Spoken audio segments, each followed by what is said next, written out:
Baby, wag ka nang mag-alinlangan pa. Alam mo naman talaga.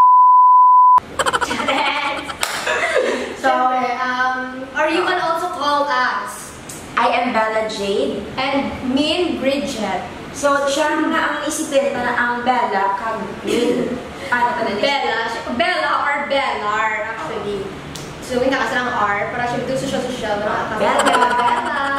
Bellar means a large stoneware or earthenware jug for ale or spirits, bearing a birded mask. The word origin of Bellarmine, named after Saint Robert Bellarmine, whom these jugs were intended to caricature. Saint Robert Bellarmine was an Italian Jesuit and a cardinal of the Catholic Church. So as I got, i-introduce mo naman nga self kung sinugid kami bala as a student sa Saint Robert's. Pero, hindi naman pag-introduce self naman. For example, introduce this, may twist. Introduce ko siya sa self niya, tapos introduce naman ko. Diba? Amo na siya. So first, si Bridget Bertola. Tsaka Bridget Bertola. Yan, name. Hindi ko kalala. Charot, joke lang. So, ang name, ang real name is si Bridget Bertola. Si Bridget is isa sa mga student council dito sa St. Robert's International Academy. So, dapat ang buto siya, syempre, nakitaan na siya guro sa namin na batasan kung paano maging student council nga chapter o may leadership sa ilang staff.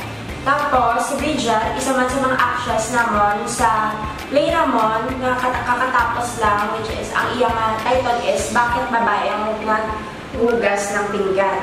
So, namin siya mag-acting niya, guys. Super. Tapos, if wala ang among director na si Miss shout out. Kung wala si Miss Risa, siya ang nag-handle sa mag-shot na kabalaganan. Kaya diba, theater ka na sa mga sa loob. May makang theater. Tapos, si Bridget, isa man sa mga pinakatalentad nga babae sa St. Robert's. Kaya feel ko kaya siyang tanan nga mag-play sa instruments. Kaya guys, ang tawag sa mga and the trumpets they go. tawag sa mga Trumpet. Kaya man piano, guitar, ukulele. Ikaw na pa. Ikaw na. Yes. Tapos guys, kung lang tayo sa 1 Western Visayas, si Bridget ang isa sa mga big ng bayan. Diba? Our class. Hindi ba siya? So, muna lang. Ang mga pagkakilala ko siya. Yes, and syempre, si Jade naman. Syempre, hindi siya. Slice. Nangyari ako, hindi siya mag-describe. Oy, hindi.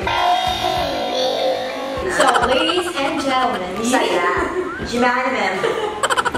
Joke lang ko yan. Gentlemen. Ano ba mo? Jimanem. World class. World class. World class pronunciation. Siyempre, si Jade. Or, ang full name ni Jade Maramion.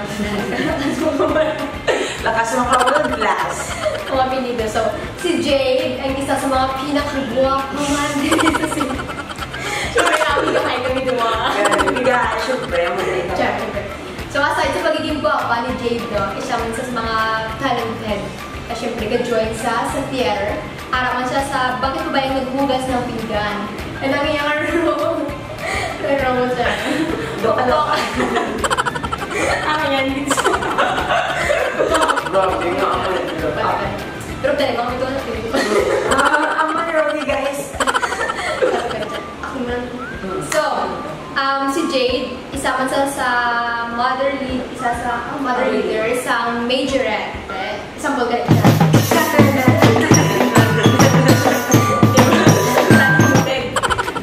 So, syempre, aside sa pagiging leader sa majorette, ka-excel pag-isa sa mga dapat pagiging mga activities sa mga subject. Both mga ka-excel sa mga academics. Dito sa St. Robert's International Academy, dili pa rin kami nag-build sa friendship ni Bridget. Kaysa una, actually guys, kami sa mga daan na school. Elementary days. Elementary, high school, classmate kami, pero hindi kami as in close. So, hindi kami naging close pag kinabi dyan sa St. Roberts. Kay, feel na mo. In this game, hindi naman kita na siya. Oh my gosh. So, tapos na naman introduce sa self naman, guys. May anak kami na... Siyempre, student kami sa St. Roberts. Proud student. Yes, proud. Proud na proud kami, guys. Siyempre, ipakilala naman sa inyo or i-share naman sa inyo kung paano kami naging student dito sa St. Roberts. Nag-prepare kami sa questions. Yes. So, makuha kami sa mga questions, guys. Pero bago na, mabato-bato pick kami. Tapos kung sino ang... Anong siya sa English? ang bato-bato, ang stone, bato-bato. Rock. Pwede mo rock. Bato-bato pick. So, basta kung bato-bato pick kami. Tapos kung sino ang rock, paper, scissors. Rock, paper, scissors. Tapos kung sino ang mapende, siya ang first na question. Pero, siya ang first yung sa bansa. Oo. Hindi ka bunday. Yan, doon na video ko dito. Bato, 1, 2, 3, go. Bato, pick! Pero hindi niya. Sige, sino ka dyan? Ano siya? Ano na tawag? Ang ginasagubang tubig. Bubon. Bubon! Ikaw na daw, May na eh. Sige. Guys, katiyaon siya, guys, na bubon. Tapos ako. Siyempre, ginagamit ko pagka-creative. Creative na yung ginagamit pag-creative. So, go! Mabulot mo, guys. Mga pang-world class na question. Pang-world class na question. Pang-quiz bee. Joke lang, guys. So, guys, ang ako na nabulot is... Sino na sa SPSP? Oh my gosh! What's your first impression sa school? So, ang first impression ko sa school is, sa first day of school laan, guys. As in, cool ba? Nakabaan ko. Kasi syempre, diba, St. Roberts International Academy is known na pang world class nga Or no, nasa world class, God Center, customer director. Siyempre, pang world class. Siyempre, ano man lang ko yung man, as a student, dahil sa una, hindi ko yung makita mo na nga, hindi ko kibala, butang gabi, hindi ko kabala mamormal, butanan-tanan, do kasimple lang nga student. Tapos, sa pag-first ko nga pag-abot sa St. Roberts, ang first impression ko sa mga butang gabi, sa mga student teachers is, kita mo na mga do, class gid sila yan. Tapos, hasta nga nagdugay, siyempre do, makita naman sa iba ng mga students, teachers, ang ilang nga, the way sila mamorma, the way sila mag-speak, tanan-tanan, doon na-adapt man pala, that's why nga. So, bong, hindi mag-gets pa na, syempre, ang imo nga friend mo, do medyo kabalo naman daw mag-alaga sa self. So, ako naman. Ako ang question si Personal team mo? Pares mo na yung spray, hindi na pwede ikaw. So, agree dito sa tanan ni Mamba. So, next question. No, hindi pwede. Siyempre. First impression. Oo, kay... Siyempre, first impression, ginatan. First na lang sino, ang muna ang St. Roberts, known din siya na ang world class din yan. Siyempre, sa old school pa lang naman daan, doon naman na kami na batian na background sa St. Roberts na ang St. Roberts ang home of the champions, sa tanan, mga class gid. So, naingan niyo man kami. So, do ka perfect, I guess. Basta perfect. Basta, siya perfect. Kaya kami kami sa St. Roberts. Pero actually, share ko lang. Before kuya nagsalin sa school, nag-ask kuya kay God. Na gusto ko naman siyempre maglipat sa school para ma-experience ko bala ang new naman nga, new environment. Siyempre, ang lain naman nga people ang maginagawa. Siyempre, guys, sino man ba hindi gusto, bisang bago nga school, diba? Do, halos matatanan. So, pero wala mo ko, nag-break ko kay God, naiputan niya ako sa school wherein nga maging comfortable din ko. Kaya siyempre, mas stay ko lawig man mo. Ang nag-check ko kay God na makabulig sa ako na i-mold bagid ko, maging better version sa ako myself. So, answered prayer, dito ko iputan ni God. Na-prove ko gid nga namin, gid yung St. Roberts, sa ako na nagbulig sa ako. Super dako. Yes. So, next question, ay bato topic. Mag-comment ko, guys. Go. Bato. Wala ko man kayo, ako daon ka na. Daog ko yan. Nag-ako yung sinunod mo kayo. Okay, next question.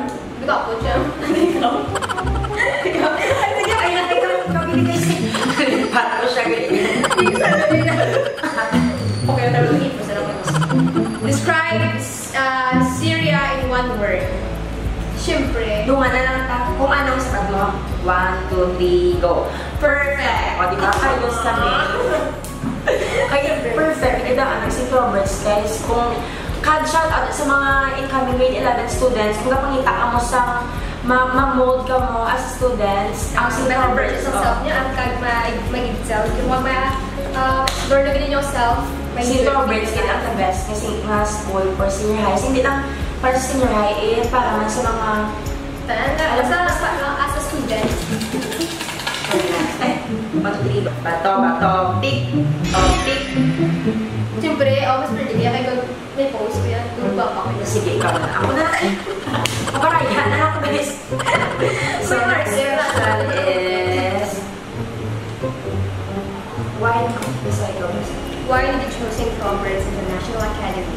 So, first, yung pili ko sa St. Robert's International Academy kasi syempre, first na to, ang mga nabatian ko mga background na home the champion, Santanan, perfect.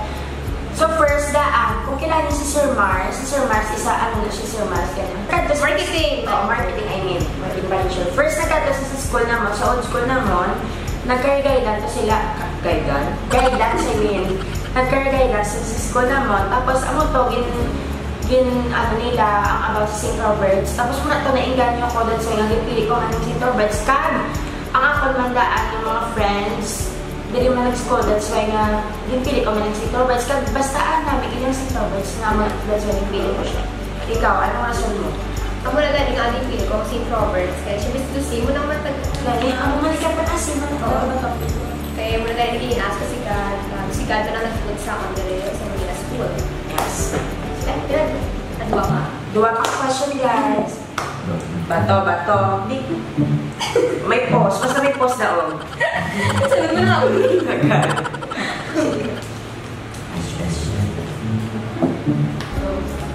How did you know St. Robert's International Academy?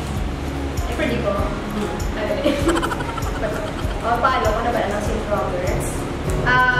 Of course, nung same naman connected na ng question ganito. Kaya St. Robert's, guys, kilalang hindi ang mas pilahan niya sa bilog na Iloilo. Hindi lang sa bilog na Iloilo. Kasi syempre, ang St. Robert's, salang din aton nga St. Robert's sa Iloilo. So, known sila. Sa Catmedia, damo hindi kami nakakilala sa St. Robert's. Kaya tungod damo ang mga students sa Gaisel from St. Robert's.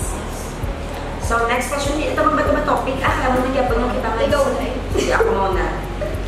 So, what are the things that you really like about St. Robert's International Academy?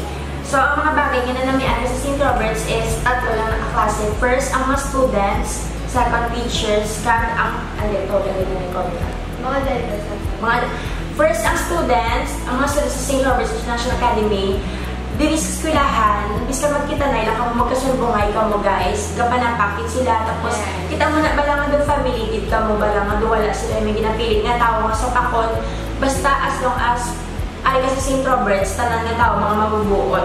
Tapos, second, ang namian ka sa St. Robert's is sa mga teachers. Kaya mga teachers din sa St. Robert's guys is kita mo na ginatutukan kag nila, tapos wala sila favoritism, tanan nga mga estudyante dire ginabuild nila para maging pang world class ng mga estudyante. Tapos sa mga teachers din nila guys is basta mga buot. Shout out sa mga teachers ko sa grade 11. I love you guys. Mga palangkata mo. Especially kay Boss Job, I love you. Tapos, third is ang mga personals nila, mga elite teachers, mga janitors.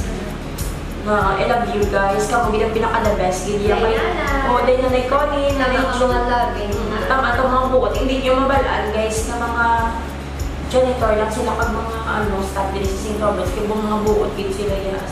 We call them nanay. Oo. Tapos guys, ano na natin sa mga students pag sa St. Robert's. Mga sweet. Mga talahakon din. Ikaw, Cha. What are the things that you really like about St. Robert's International Academy? So first, again, ang background sa St. Robert's, ang system sa St. Robert's, kung paano sila mag-handle sa mga students, paano sila mag-mold.